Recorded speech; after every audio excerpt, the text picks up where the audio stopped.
আল্লাহর রাসূলের বাপ চাচারা ছিলেন 10 ভাই, আর তাদের ছিল 4 বোন।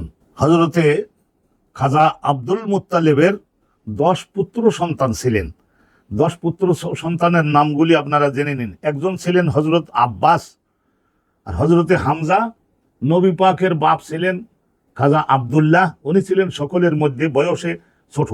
আবু তালেব, জুবায়ের, হারেস, আর জাজুলা, মুকাওয়েম, দেরার, আর আবুল আহাব। এটা কুনিয়াত, কিন্তু তার আসল নাম ছিল আব্দুল ওজ্জা।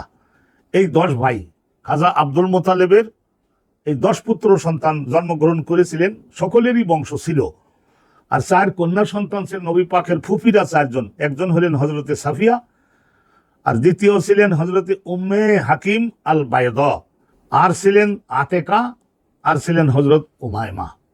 নবী পাকের ফুফিরা 4 জন, সাফিয়া, উম্মে হাকিম বায়দা, আতেকা আর উমায়মা।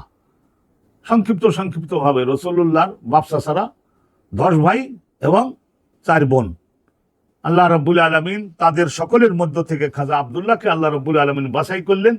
তিনি ছিলেন আমাদের রাসূলের আব্বাজান